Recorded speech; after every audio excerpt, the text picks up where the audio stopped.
Ani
ಎಂದಿನಂತೆ ಅರಿತ ವಿಧಿಗಳನ್ನೆಲ್ಲ ತಿಳಿಸಿ ಕುಲದೇವರಾದಂತಹ ಶಿವನನ್ನು ಭಕ್ತಿಯಿಂದ ಪೂಜೆ ಮಾಡಿ ಪ್ರಸಾದವನ್ನು ಸ್ವೀಕಾರ ಮಾಡಿಕೊಂಡು ನೋಡಿ.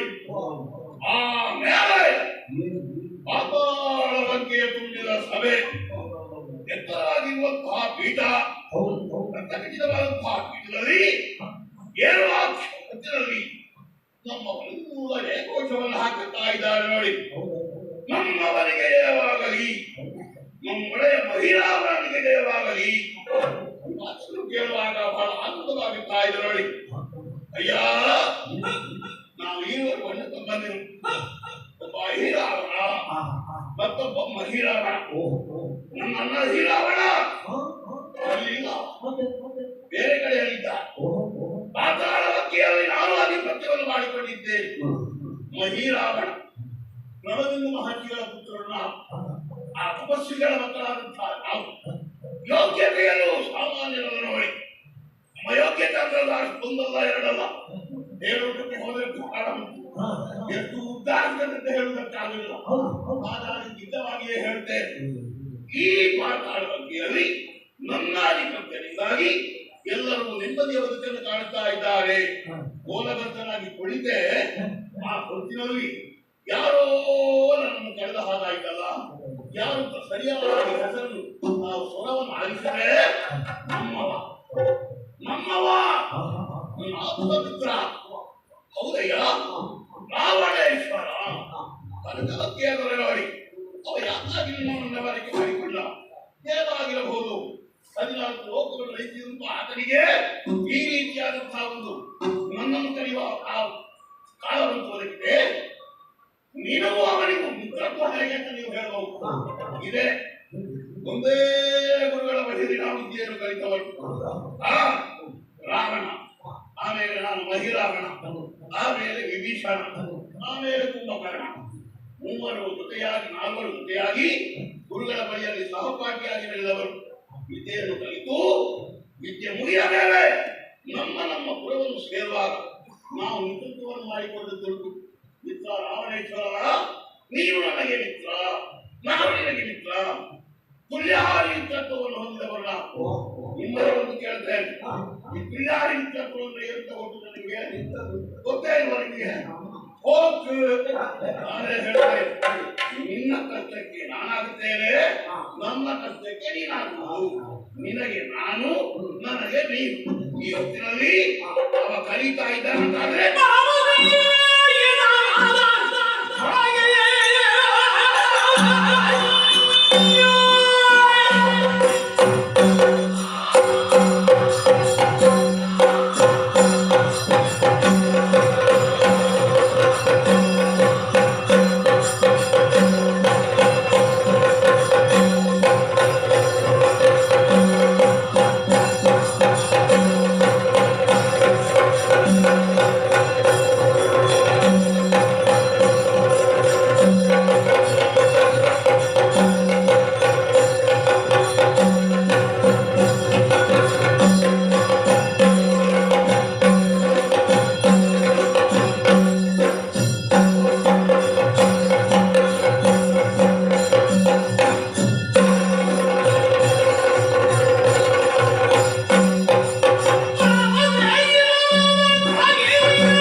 ಮಧ್ಯರಾತ್ರಿಯ ಕಾಲವಿದು.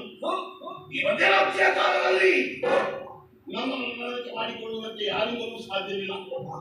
ಆದರೆ ಅವನ ಮನವರಿಕೆ ಮಾಡಿಕೊಂಡಿದ್ದಾನಂತಾದ್ರೆ ಅವಸರವೇ ಇರಬೇಕು. ಅವಸರ ಏನು ಅಂತ ನಾನು ಕೇಳಬೇಕು. ಕೇಳಬೇಕಾದ್ರೆ ನಾನು ಕನಕಲಕ್ಕಿಯನ್ನು ಸೇರಬೇಕು. ಸೇರಬೇಕಾದ್ರೆ ತಡ ಮಾಡುವುದಲ್ಲ, ಮುಹೂರ್ತ ನೋಡುತ್ತಿಲ್ಲ ಅದಕ್ಕೆ. ಮತ್ತೆ ಯಾಕೆ ಹೋಗುದು ಹೇಗೆ ಹೋಗುದು ಏನು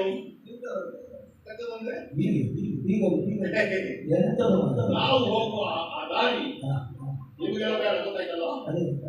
ನಿಮ್ಗೆ ಹೇಳಿದ ಪ್ರಯೋಜನ ಇಲ್ಲ.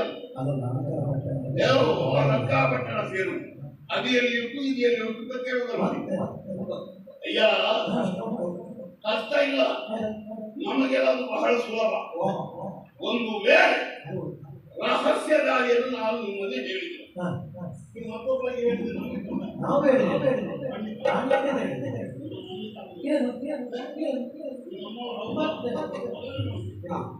ಹೇಳ್ತೇನೆ. ಯಾರಿಗೂ ಹೇಳಬಾರದು. ಕನಕಲಂಕೆಯ ದಕ್ಷಿಣ ಭಾಗದಲ್ಲಿ ಒಂದು ಸರೋವರವಿದೆ. ಆ ಸರೋವರದಲ್ಲಿ ಒಂದು ಬಂಗಾರದ ಕಮಲವಿದೆ. ಆ ಬಂಗಾರದ ಕಮಲದ ನಾಳ ನೇರವಾಗಿ ಕೆಳಗೆ ಇದೆ. ಅದು ಸೇರಿದ್ದೇನೆ ಗೊತ್ತಾ? ಪಾತಾಳಲಂಕೆಯ ದಕ್ಷಿಣ ಭಾಗದಲ್ಲಿರುವಂತಹ ಸರೋವರವನ್ನು ಅದು ಸೇರಿದೆ. ಈಗ ನೀವು ಕೇಳಬಹುದು, ಆ ಬಂಗಾರದ ಕಮಲಕ್ಕೂ ನೀನು ಹೋಗುವಂತ ವ್ಯವಸ್ಥೆಗೂ ಏನು ಸಂಬಂಧ?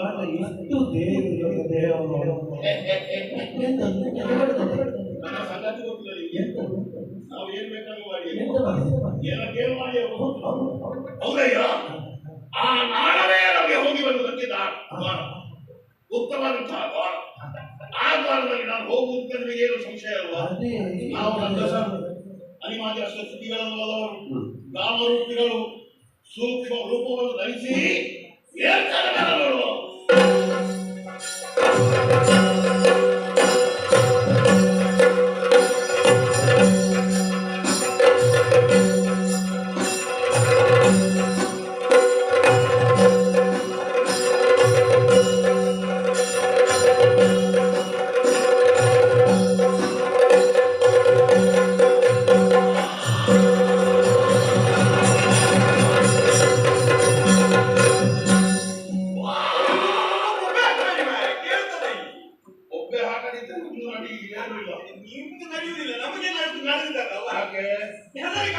ಹೆದರಿಕೆ.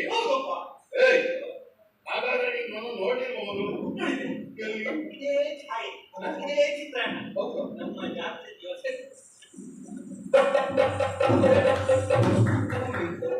ಅದು ಮಾತಾಡ್ತಿದ್ದೇವೆ, ಮಾತಾಡುದಿಲ್ಲ, ಇದು ಮಾತಾಡ. ಹೌದಾ? ಹಾಗಾದ್ರೆ ಅದು ನಾನಲ್ಲ, ಇವಲ್ಲ. ನೀವು ಹೇಳಿದ ಛಾಯಾಚಿತ್ರ ಗೊತ್ತಾಯ್ತಲ್ಲ, ಅದು ಪ್ರದರ್ಶನಕ್ಕೆ ಮಾತ್ರ. ಹೌದಾ? ಇದು ಬೇರೆ.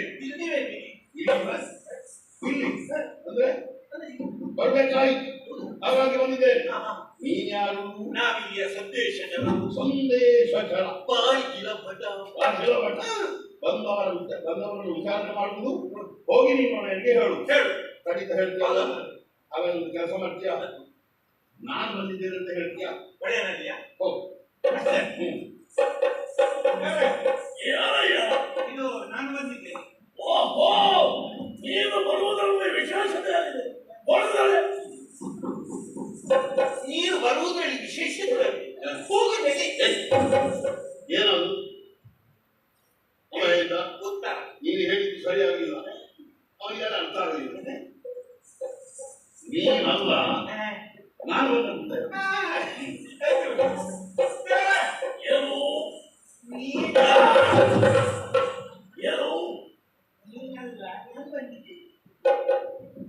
ಆಗ ಬಂದವ ಯಾರು? ನಾನೇ. ನಿನ್ನ ಬಂದವ ಯಾರು? ನಾನೇ. ನಾಳೆ ಬರುವವ ಯಾರು? ಆಗ ಬಂದವ ಯಾರು? ಯಾರು? ಈಗ ಬಂದವ ಯಾರು? ನಾಳೆ ಬರುವವ ಯಾರು? ದ್ವಾರದಲ್ಲಿ ಬಿದ್ದು ಏನೋ ಹೇಳ್ತಾ ಇದ್ದೀನಿ. ತ್ವರೆಗಳು ಹೇಳಿದ್ದು ಅಂತ ನೀವು ಹೇಳಿದ್ದು ಸರಿಯಾಗಲಿಲ್ಲ ಅಂತ ನಾನು ಸರಿಯಾಗಿ ಮಿತ್ರ ಬಂದಿದ್ದಾನೆ ಅಂತ ಹೇಳಿ ಹೋಗು. ಆಗಲೇ ಹೇಳಬೇಕು. ಈಗ ಏನೋ ಮಿತ್ರ ಬಂದಿದ್ದಾನೆ. ಮಿತ್ರ ಬಂದಿದ್ದಾನೆ, ಮಿತ್ರ ಬಂದಿದ್ದಾನಂತೇಳಿ ಯಾರು? ನನ್ನಲ್ಲಿ ಯಾಕೆ ಹೇಳುವುದು? ಹೋಗು, ನಿನ್ನ ಮನೆಗೆ ಕರೆದುಕೊಂಡು ಹೋಗಿ ಬೇಕಾದ ರೀತಿಯಲ್ಲಿ ಉಪಚಾರ ಮಾಡು. ಹೋಗು.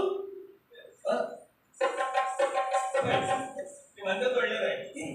ಇಲ್ಲಿಂದ ಸ್ವಲ್ಪ ದೂರ. ಎಲ್ಲಿಗೆ? ನಮ್ಮ ಮನೆಗೆ. ಮನೆಯಲ್ಲಿ ಮಾತಾಡ ಹಿಡ್ಕೊಂಡು ಬರ್ಬೇಕು. ಯಾಕೋ ಬಾಗಿಲು ಸ್ವಲ್ಪ ನೀರಾಗಿ ಅದ್ಯಾಕೆ ಆಗಿದೆ. ಇಲ್ಲ ಇದರಲ್ಲಿ ಬೀಗವನ್ನು ಕೂಡ ನಿಮಗೆ ಬೇಕಾದ ಉಪಚಾರ ನಾನು ಮಾಡ್ತೇನೆ. ಒಳ್ಳೆ ಊಟ ನಿಮಗೆ ಮೀನಿದ್ದಾಗ್ತದೆ. ಆಮೇಲೆ ಮೀನು ಕಡಿಮೆ ಮಾಡ್ಲಿಕ್ಕೆ ಇಲ್ಲ, ಧಕ್ಕೆ ಯಾವ್ದಕ್ಕೂ ಧಕ್ಕೆ ಆಗಿದೆಯಲ್ಲ ಅಂತ ನೀವು ಖಂಡಿತ ಇನ್ನೊಂದು ಬೇಕಾದ್ರೆ ಮೀನು, ಮಾಂಸ ಬೇಕಾದ್ರೆ ಮಾಂಸ. ಅದರಲ್ಲಿಯೂ ಈಗ ನಮ್ಮದೊಂದು ಬುದ್ಧ ಬಾಲದ್ದು ಕುರಿತು ಹೊರಗಿಂದ ತರಿಸ್ತೇವೆ. 4 ದಿನ ಆಗ್ತದೆ ಬರ್ಲಿಕ್ಕೆ, ಆದ್ರೂ ಕೂಡ ಮಾಂಸ ಒಳ್ಳೆ ಉಂಟು. ಹೌದು, ಈ ಉದ್ದ ಬಾಲದ್ದು ಮಂದ ಬುದ್ಧ ಬಾಲದ್ದು ಗಿಡ್ಡ ಕುರಿ ನೋಡುವಾಗ ಗೊತ್ತಾಗ್ತದೆ.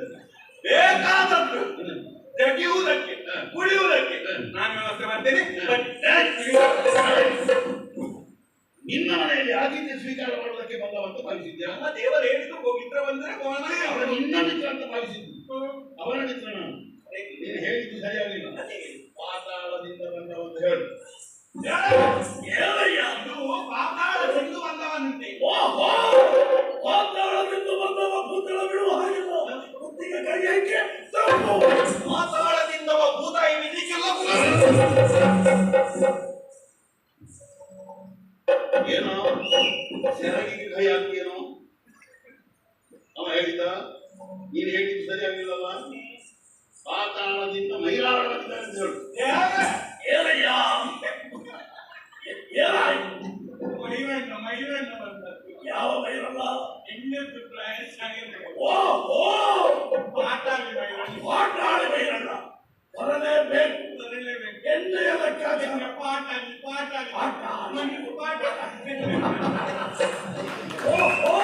ಖಂಡಿತು ಪಾಟಾಳಿ ಅಂತ ನಾನು ಹೇಳಿದಲ್ಲ, ಹೊರಗೆ ಬಂದ ಸಿಟ್ಟಿಗೆ ಹೇಳಿದ.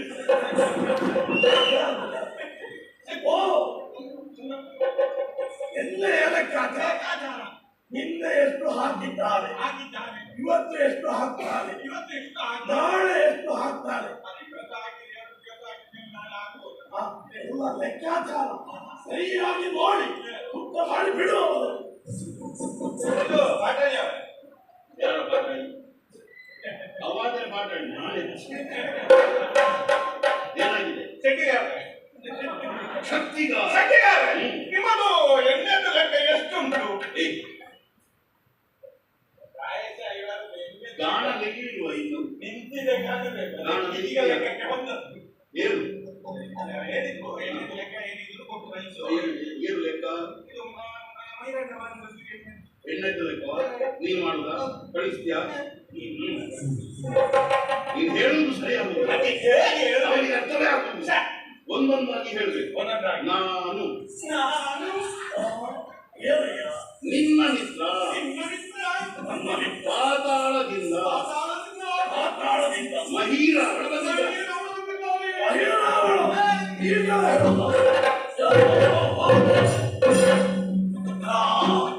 ರಾವಣೇಶ್ವರ ನಮಸ್ಕರಿಸ್ತಾ ಇದ್ದೇನೆ. ನಮಸ್ಕಾರಕ್ಕೆ ಪ್ರತಿ ನಮಸ್ಕಾರ. ಬಹಳ ಕಾಲವಾಯಿತು ನೀನು ನೋಡಿ.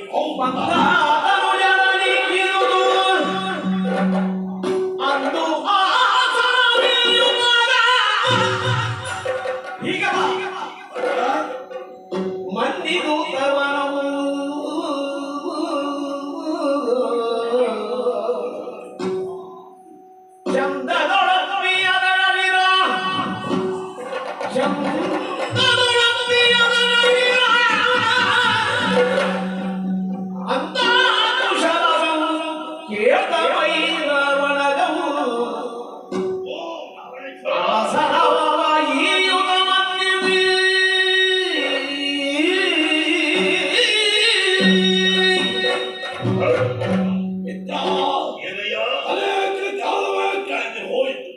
ಈ ಕಾಲಕ್ಕೆ ಬಂದು ನಮ್ಮ ದ್ವಾರದಲ್ಲಿ ನಿಂತಿದ್ದೀವಿ. ಆಲಿಂಗನಾಯಿ ಇಲ್ಲೇ ಇರುವುದಲ್ಲ, ಆಸ್ಥಾನ ಪ್ರವೇಶ ಮಾಡೋಣ. ಆಸ್ಥಾನ ಪ್ರವೇಶ ಮಾಡೋಣ. ಹಾಗಾದ್ರೆ ಬೇರೆ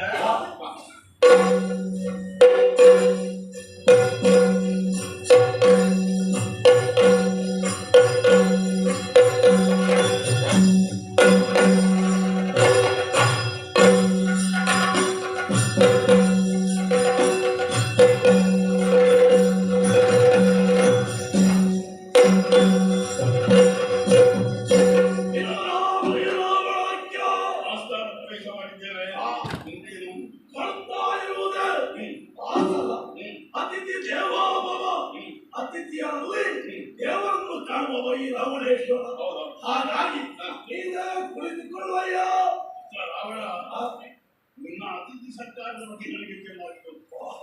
ಎನ್ನುವುದಕ್ಕೆ ಕೊಡುವುದಕ್ಕೆ ಪ್ರಾರಂಭ ಮಾಡಿದ ನಿಲ್ಲಿಸಿ ನನಗೆ ಚೆನ್ನಾಗಿ ತಿಳಿದಿದೆ. ಆದರೆ 14 ಲೋಕಗಳಿದ್ದಂತಹ ವೀರ ನೀವು, ಭಗವಂತನನ್ನೇ ಮೆಚ್ಚಿಸಿದ ವೀರ ಅದುವೇ ಅಂತಹ ಪರಾಕ್ರಮಶಾಲಿ ಯೋಗ್ಯತಾವಂತ ನೀನೇ ಕುಳಿತುಕೊಳ್ಬೇಕಿದ್ರೆ ಅಯ್ಯ, ನೀನೇನು ಸಾಮಾನ್ಯನಲ್ಲ, ಪಾತಾಳ ಲೋಕದ ಸರ್ವಾಧಿಕಾರಿ. ಹಾಗಾಗಿ ನೀನೇ ಕುಳಿತುಕೊಳ್ಳಬೇಕು. ಅತಿಥಿ ಸರ್ಕಾರ ಗ್ರಾಹಕನಾದವನಿಗೆ ಧರ್ಮವೇ. ಹಾಗಾಗಿ ನಾನು ಕುಳಿತುಕೊಳ್ಳುವುದು ಎಲ್ಲ, ನೀವೇ ಕುಳಿತುಕೊಳ್ಳಬೇಕು. ನೀನು ಕುಳಿತುಕೊಳ್ಳಯ್ಯ, ನೀನು ಕುಳಿತುಕೊಳ್ಳಯ್ಯ.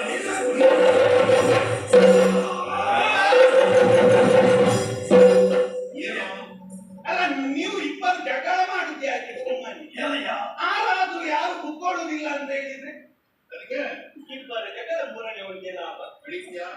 ಸತ್ಯ ಮಿತ್ರ, ನಾವು ನೀನು ನೀನು ಸ್ನಾನ ಮಾಡುವುದು ಬೇಡ, ಜೊತೆಯಾಗಿ ಹೇಳಿಕೊಳ್ಳೋಣ.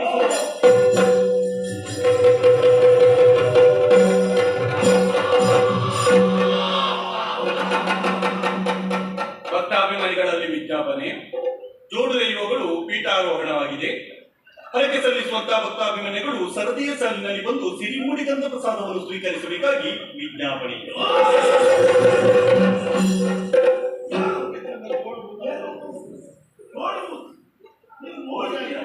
ಅದ್ಭುತ.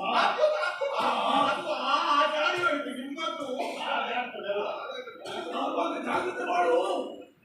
ಆ ಜಾಗದ ಸಿಕ್ಕಿದ್ದೇನೆ ನಾವು.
ನಿನ್ನ ಪುರಜನರು ಯಾವುದೇ ಒಂದು ಕುಂದು ಕೊರತೆಯಿಂದ ಸಂತೋಷದಲ್ಲಿ ನಾವೆಲ್ಲ ಕ್ಷೇಮಿಗಳು.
ಸಂತೋಷವಾಯ್ತಯ್ಯಪ್ಪ.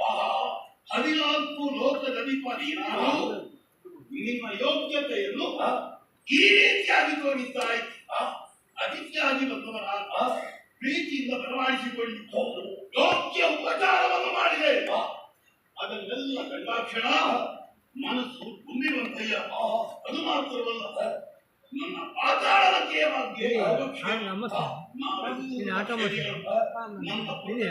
ಪ್ರಧಾನಿಗಳು ಕಾಲ ಕಾಲಕ್ಕೆ ಸರಿಯಾಗಿ ಮತವನ್ನು ಕೊಡ್ತಾ ಇದ್ದಾರೆ. ಅದು ಮಾತ್ರವಲ್ಲ, ನನ್ನ ಮನದಿಯಾದಂತಹ ಸಂಧ್ಯೆ ನನಗೆ ಅನುಕೂಲವಾಗಿಯೇ ಇದ್ದಾರೆ. ಮಕ್ಕಳು ನಾನು ಹೇಳಿದಂತೆ ಕೇಳ್ತಾ ಇದ್ದಾರೆ. ಯಾವ ರೀತಿಯ ಕುಂದು ಕೊರತೆಯೂ ಇಲ್ಲ. ಮಿತ್ರ, ದೇವತೆಗಳು, ಆಮೇಲೆ ಗುರುಗಾದಿಗಳು, ಆಮೇಲೆ ಮಾನವಾದಿಗಳು ಎಲ್ಲರನ್ನು ಹತೋಟಿಯಲ್ಲಿ ಇಟ್ಟುಕೊಂಡವ ನೀನು. 14 ಲೋಕದಲ್ಲಿ ಪಾತಾಳದಂತೆಯೂ ನಿನ್ನ ಅಧೀನವನ್ನು ನಾನು ಮಾಡಿಕೊಂಡು ಬರ್ತಾ ಇದ್ದೇನೆ. ಈಗ ನಿನ್ನಲ್ಲಿ ಒಂದು ಮಾತು ಕೇಳು. ನಾನು ಬಂದ ಕ್ಷಣದಿಂದ ಈ ಕ್ಷಣದವರೆಗೆ ನಿನ್ನ ಮುಖವನ್ನೇ ನೋಡ್ತಾ ಇದ್ದೇನೆ. 10 ಮುಖಗಳಲ್ಲಿಯೂ ಯಾವಾಗಲೂ ನಗನಗುತ್ತಾ ಇರಬೇಕಾದಂತಹ ನೀನು ಇವತ್ತು ಅಮಾವಾಸ್ಯೆಯ ಚಂದ್ರನಂತೆ ಮುಖ ಕಳೆ ಕಂದು ಹೋಗಿದೆಯಲ್ಲ.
ಅಯೋಧ್ಯೆಯ ಅರಸ ದಶರಥ ಚಕ್ರವರ್ತಿ 3 ಮಂದಿ ಹೆಂಡತಿಯರು 4 ಮಂದಿ ಮಕ್ಕಳು.